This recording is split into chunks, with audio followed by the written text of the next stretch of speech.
ఒక్కొక్క ఏకాదశికి ఒక్కొక్క విశిష్టత ఉంటుంది. ఆ రోజు ఏర్పడినటువంటి గ్రహాల యొక్క యోగం మీద కూడా ఆధారపడి ఉంటుంది. ఆ రోజు చంద్రమంగళ యోగం ఉంది మనకి.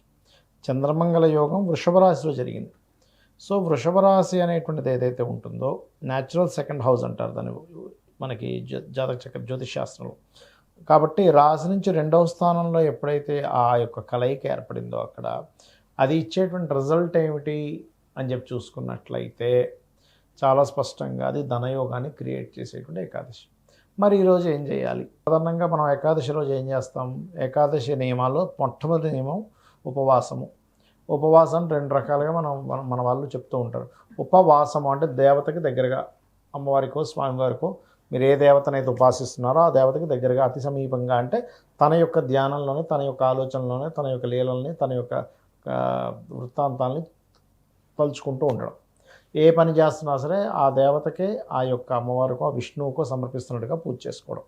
ఆ రోజంతా అలా ఉండడం, అలా ఉపాసన చేయడం అనేటువంటిది ఉపవాసంలో ఒకటి. రెండవది 8 యామములు, అంటే ఒక యామం ఈజ్ ఈక్వల్ టు 3 hours.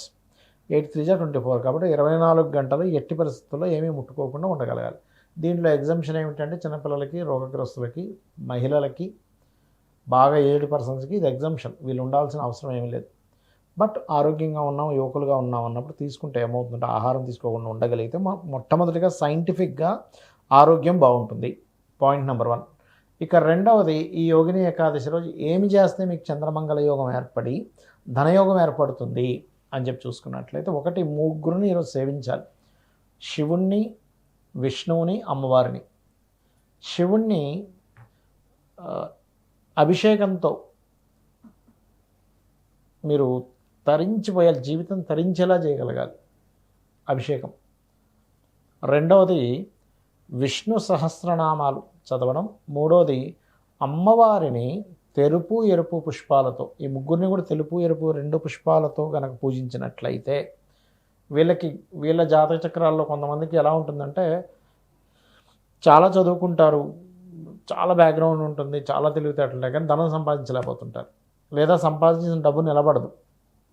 మీరు చూస్తూ ఉంటారు కదా సొసైటీలో చాలామంది, ఏమంటే చాలా తెలివైన వాడండి, చాలా పెద్ద బ్రిలియంట్, కానీ డబ్బు సంపాదించలేకపోతే ఎందుకు? బికాజ్ ఆఫ్ వాళ్ళ సెకండ్ హౌస్ యాక్టివ్ లేదు, అంటే అది దాన్ని ఏమంటారు, డియాక్టివ్ అయిపోయింది, బ్లాక్ అయిపోయింది. బ్లాక్ కూడా భాగ్యచక్ర అంటూ ఉంటాం, అంటే మీకు రావాల్సిన భాగ్యం బ్లాక్ అయిపోయింది. ఎప్పుడైతే చంద్రమంగళ యోగం కలిగినప్పుడు చేస్తారో, అది కూడా వృషభ రాశిలో ఉండే కుజుడు అష్టమ దృష్టితోనే ధనస్సును చూస్తాడు. సో వృషభము ధనస్సు 2 యాక్టివ్ అవుతాయి. యాక్టివ్ అయినప్పుడు ఏమవుతుంది అంటే వీళ్ళకి ఆగిపోయినటువంటివి, బ్లాక్ అయిపోయినటువంటి జాతక చక్రంలో ఏదైనా బ్లాకేజ్ ఉంటే అది క్లియర్ అవుతుంది ఏకాదశి పాటించడం వల్ల. అయితే ఆ రోజు ముందు రోజు నుంచి, ఏకాదశి నియమాల్లో ముందు రోజు నుంచే చెప్తారు. ఏంటి? ముందు రోజు నైట్ మీరు ఫుల్గా తినకూడదు. ముందు రోజు నుంచే మీరు ఏం చేయాలంటే, ఎప్పుడు కూడా గుర్తుపెట్టుకోండి, పూర్తిగా అంటే బాగా ఫుల్గా అన్నం తినేసి ఉండకూడదు ఎప్పుడు కూడా ముందు రోజు. కాబట్టి ఇక్కడ ఏం చేయాలి? ముందు రోజు నుంచే కొంచెం అల్పాహారం తీసుకోవడం, ముందు రోజు నుంచే కాస్త బ్రహ్మచర్యం పాటించడము. ఏకాదశి నాడు ఇవి గనక పాటించినట్లయితే 100% మీకు ఈ జాతక చక్రంలో ఉండే కొన్ని దోషాలు పోవడానికి చాలా అనుకూలంగా ఉంటుంది. అందులో ప్రధానంగా ధన సంబంధించినటువంటి దోషం ఎవరికైతే ఉంటుందో, చాలామంది చూడండి ధనస్థానం పాడవుతుంది వారికి. అంటే కుటుంబ స్థానము, ధనస్థానము అంటారు, లగ్నం నుంచి 2వ భావం, 2వ భావాధిపతి కానీ, 2వ స్థానంలో ఉండే గ్రహం కానీ అది కంప్లీట్గా ధనాన్ని ఇబ్బందిని ఇచ్చేటువంటి దాంట్లో కనుక ఆ యొక్క గ్రహం ఫలానా నక్షత్రాల్లో, ఒక్కొక్క జాతకానికి, ఒక్కొక్క లగ్నానికి, ఒక్కొక్క నక్షత్రం మీద ఉండేటువంటి గ్రహస్థితి వాళ్ళకి అనుకూలించదు అన్నమాట. అప్పుడు దానికి సంబంధించిన దానం, ఇప్పుడు 2వ స్థానంలో ఏదైనా గ్రహం పాడైంది, అప్పుడు ఏకాదశి నాడు ఆ గ్రహానికి సంబంధించిన దానం ఇవ్వడం. అంటే ఉదాహరణకి కొన్నిసార్లు నీచపడుతుంది గ్రహం 2లో ఉండి, లేదా పాపకత్తెరలో ఉంటుంది, అప్పుడు ఇది ఏ గ్రహం ద్వారా అయిందో చూసుకోవాలి. ఇప్పుడు రవి అయ్యాడు అనుకోండి, గోధుమలు దానంగా ఇవ్వడం ఆలయంలో, లేదా చంద్రుడైతే బియ్యము దానంగా ఇవ్వడం, కుజుడైతే కందులు దానంగా ఇవ్వడం, బుధుడైతే పెసలు దానంగా ఇవ్వడం, శని అయితే నువ్వులు దానంగా ఇవ్వడం, శుక్రుడైతే బొబ్బర్లు దానంగా ఇవ్వడం, రాహు అయితే మినుములు, కేతు అయితే ఉలవలు దానంగా ఇవ్వడం చేస్తూ ఉండాలి. అప్పుడు ఆటోమేటిక్గా మీకు బాగుంటుంది, గుర్తుపెట్టుకోండి. అయితే ఈ ఏకాదశి సంబంధించినటువంటి విషయంలో ఒక ముఖ్యమైనటువంటి అంశం నేను మీకు చెప్తాను.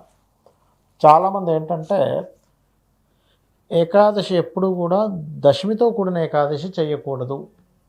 ఇప్పుడు మనకు 10వ తేదీ ఉంది అంటే నిన్నటి రోజు చూసుకుంటే, అంటే 10వ తేదీ కనుక చూసుకుంటే దశమి పలానా టైం వరకు ఉన్న తర్వాత ఏకాదశి స్టార్ట్ అయింది. చాలామంది ఏమనుకుంటారు, పొద్దున్నే ఆల్మోస్ట్ 8 గంటల చిల్లరలో స్టార్ట్ అయిపోయింది కాబట్టి ఈరోజు పాటించొచ్చేమో అని.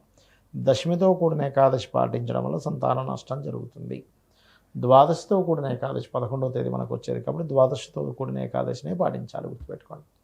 అలాగే మరొక విషయం ఏంటంటే, ఎప్పుడూ కూడా ఏకాదశి నియమాలు పాటించేటప్పుడు మీరు ఏ పని చేస్తున్నా సరే, ఇప్పుడు ఏకాదశి రోజు కదా అని మనకు హాలిడే ఇవ్వరు. మనం జాబ్కి వెళ్ళాల్సిందే, వాళ్ళ బిజినెస్ ఉంటే బిజినెస్ చూసుకోవాల్సిందే, జాబ్ ఉంటే జాబ్ చూసుకోవాల్సిందే. మీరు చేసే ఏ పనైనా, ఇప్పుడు ఉదాహరణకి ఆఫీస్ ఉంది, ఈ ఆఫీస్లో ఎస్సీఓగా చేస్తున్నారు, లేకపోతే తమ్నైల్గా చేసేవాళ్ళు ఉంటారు, యాంకరింగ్ చేసేవాళ్ళు ఉంటారు, రకరకాలు ఉంటారు.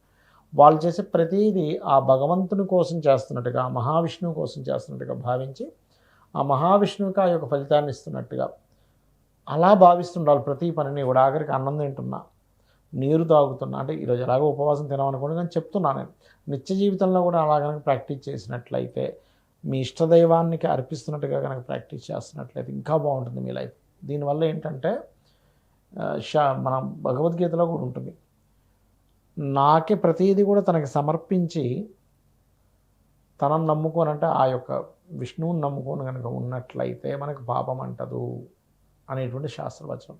అయితే ఈ ఏకాదశి నాడు ఎవరైతే దీన్ని పాటిస్తూ దీన్ని ముఖ్యంగా చేస్తూ ఉంటారో, ఈసారి వచ్చిన ఏకాదశి ముఖ్యంగా చంద్రమంగళ యోగంతో వచ్చినటువంటి ఏకాదశి. అంటే చంద్రుడు కుజుడు ఇద్దరు కూడా చూడడానికి వృషభ రాశిలో ఉంటూ సింహం మనకి మిథునంలో రవున్నాడు.